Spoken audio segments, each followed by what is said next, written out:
Hello and welcome back to the channel, where we uncover the dark secrets, the whispered rumors, and the unsettling truth behind the world's most dramatic political scandals and celebrity downfalls.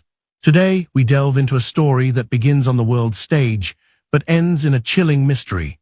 A case where one small, shocking discovery inside a luxury hotel room turned an investigation completely on its head.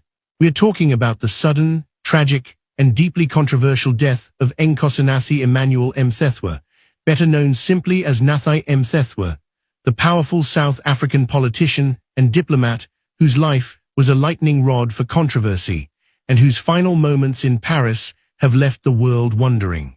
What really happened? The title says it all. What the police found in Nathi Mthethwa's room that changes everything. And trust me, the evidence uncovered by French authorities goes far beyond a simple narrative, hinting instead at a dark struggle, a profound personal crisis, and perhaps the crushing weight of a political past he couldn't escape, making this story a crucial piece of the larger political drama puzzle sweeping South Africa. Before he was the South African ambassador to France, before his name was plastered across international headlines for a shocking death in a Paris hotel, Nathi Mthethwa was a fixture of South African politics, a member of the powerful African National Congress, ANC, and a cabinet minister who wielded significant influence. His career trajectory was meteoric, but it was also riddled with highly public and deeply damaging controversies that shadowed his every move. To understand the profound weight of his final hours, we must first understand the man and the political inferno he was constantly battling. Mthethwa served in some of the most critical and most controversial cabinet positions, from Minister of Police under Jacob Zuma to Minister of Arts and Culture, where he drew fire for his lavish and often ill-conceived spending projects, like the infamous multi-million rand monumental flag project that drew immediate public outrage. This history of high-stakes political life, corruption accusations, and public scrutiny forms the essential backdrop to the tragedy that unfolded thousands of miles away from home. It was in Paris, the city of lights, that Mthethwa had landed his final major post, ambassador to France. A diplomatic role often seen as either a prestigious reward or sometimes a way to quietly sideline a controversial figure, a theory many political observers whispered at the time. Yet his new life in Europe didn't offer the quiet retirement he might have hoped for, because back home, the political corruption machine he was deeply entwined with was finally facing a reckoning. As a former Minister of Police from 2009 to 2014, Mthethwa's tenure was scarred by some of the darkest days in post-apartheid South Africa, including the horrific Marikana massacre in 2012, where 34 striking miners were killed by police. He was also implicated in political interference scandals related to the powerful Crime Intelligence Division, allegations that would re-emerge with brutal force just weeks before his death, placing his past firmly back in the present spotlight and raising the stakes of his personal and political life to an unsustainable level. The timeline leading up to the disaster is as tight as a thriller novel. On a quiet Monday evening, Mthethwa, the ambassador, was reported missing. His wife, who was back in South Africa, had sounded the alarm after receiving what was later described by French authorities as a disturbing message. A communication so alarming it immediately triggered a high-level police investigation in a foreign country. The focus quickly narrowed to the towering Hyatt Hotel at Port Maillot, one of Paris's most elegant high-rises. This location, a symbol of high-powered global travel, would become the grim stage for the final act of Nathi Mthethwa's controversial career. The next morning, the search ended in the most tragic way imaginable. Mthethwa's body was discovered in an inner courtyard of the hotel, far below the 22nd floor where he had booked a room. The circumstances were immediately suspicious, leading the French police, a force known for its meticulous and professional approach, to treat the site as a potential crime scene, initiating an investigation entrusted to the 1st Judicial Police District of Paris. The initial reports focused on the dramatic fall, a devastating physical tragedy, but it was the painstaking work inside the 22nd floor hotel room that provided the critical evidence, the shocking discovery that sent ripples of intrigue not just through diplomatic circles, but straight back to the volatile heart of South African politics. French investigators immediately noted that the window of the room, a secure, tightly sealed safety feature common in high-rise luxury hotels, had been forced open. This was the first major flag, moving the case from a simple, unexplained death to a clear indication of a deliberate, violent act. However, what they found next was the piece of evidence that the sensational headline refers to, the detail that complicated the entire narrative and seemed to confirm the worst-case scenario. What the police found in Nathi Mthethwa's room that changes everything was not a smoking gun or a hidden political dossier, but something much smaller, more mundane, and yet infinitely more revealing: a simple pair of scissors. Specifically, a pair of scissors was found near the forced-open window, with investigators believing this ordinary, everyday object was the tool Mthethwa used to brutally overcome the safety mechanism of the glass panel, allowing him access to the outside. This small, sharp object, lying abandoned on the carpet, immediately shifted the official inquiry's focus. The presence of the forced-open window, combined with the discovery of the tool used to do it, strongly suggested a desperate, premeditated act. It supported the initial theory that Mthethwa had deliberately taken his own life, a narrative that the French authorities cautiously began to entertain in their initial inquiries, noting there were no signs of a struggle in the room, no traces of drugs or medication, and nothing else to immediately indicate foul play. However, in the world of high-stakes political scandal, especially in a country like South Africa where the line between state and crime is perpetually blurred, a tidy narrative of suicide is never taken at face value. This is where the story truly explodes into the realm of legal drama and political intrigue. The seemingly neat official account, the disturbing message, the forced window, the scissors, was too convenient, too perfectly contained. For Mthethwa's critics, and for the South African public already cynical about their government's integrity, the initial findings felt like a political cover-up in the making. The immediate question became, why?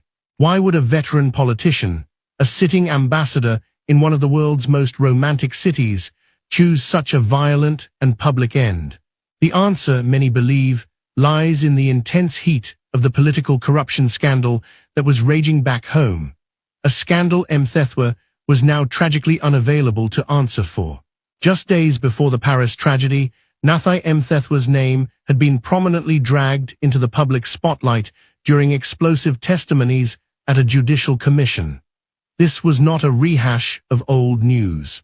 This was a live, ongoing investigation into state capture and political interference within the South African Police Service. Key witnesses, including high-ranking police officials, were testifying about political pressure and directives from ministers in suits that compromised justice.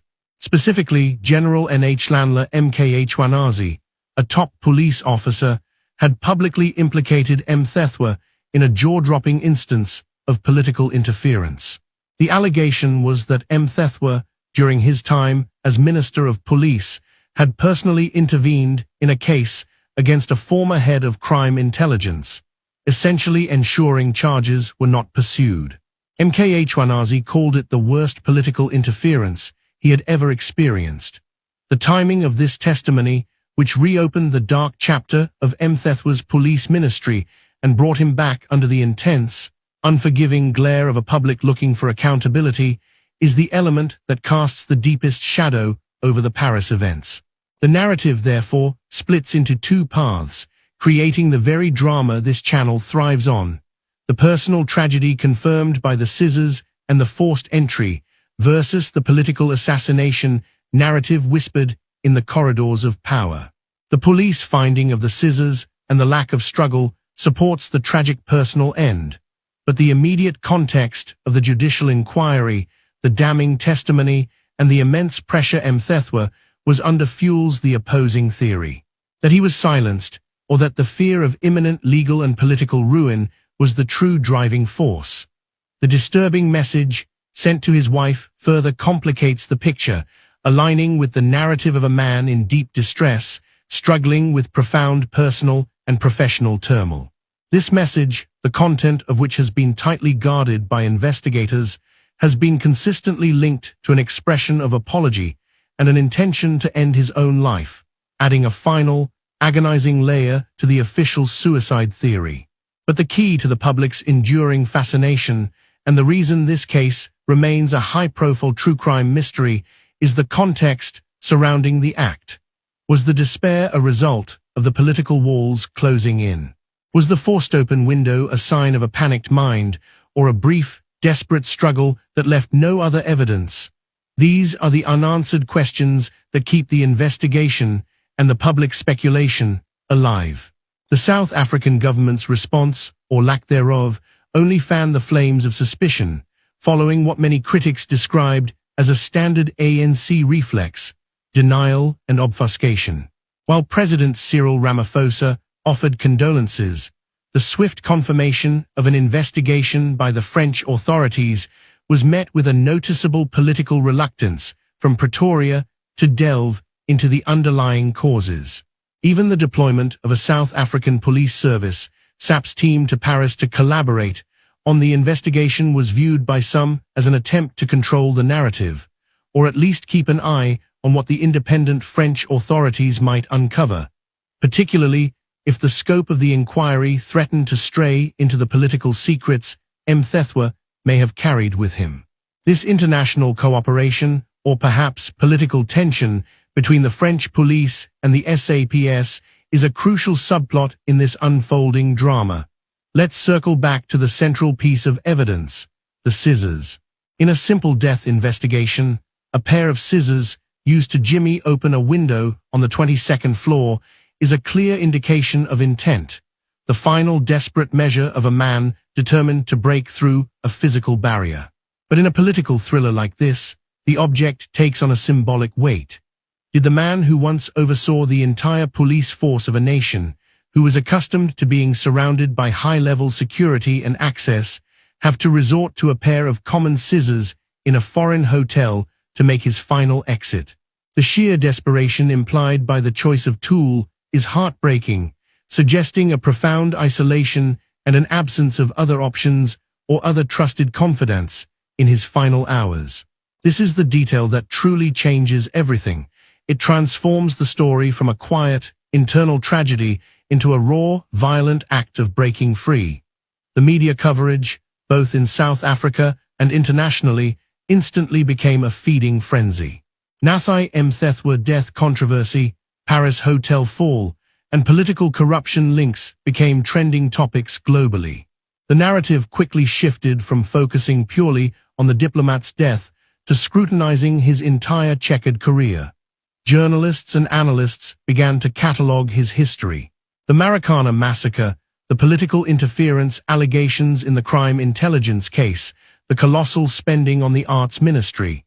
Mthethwa's life, it seemed, was being judged posthumously, and the verdict was inextricably linked to the circumstances of his death. The sheer volume of scandal and downfall narratives surrounding him meant that the audience was already primed to believe any twist in the tale, no matter how dramatic. The public outcry highlighted a deeper societal issue: the widespread perception that South Africa's political elite operate with a culture of impunity and secrecy.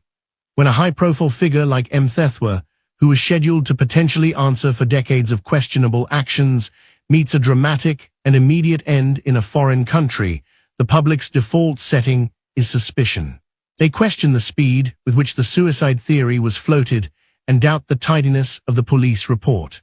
The absence of a physical struggle, the clean state of the room aside from the forced window, and the convenient timing relative to the judicial inquiry all feed into the dramatic undercurrent that surrounds this entire event. This is why the narrative of the scissors, the forced window, and the 22nd floor remains so chillingly captivating. It's the final, tangible evidence of a man breaking a barrier that was perhaps more metaphorical than physical. The long-term impact of this case will be significant, regardless of the official outcome of the French police investigation. Nathi Mthethwa's death serves as a stark, dramatic metaphor for the crumbling political system he represented. It has reignited the intense debate around state capture accountability and the high price paid by those caught in the web of South African political corruption. The question isn't just how he died, but what drove him to that final moment.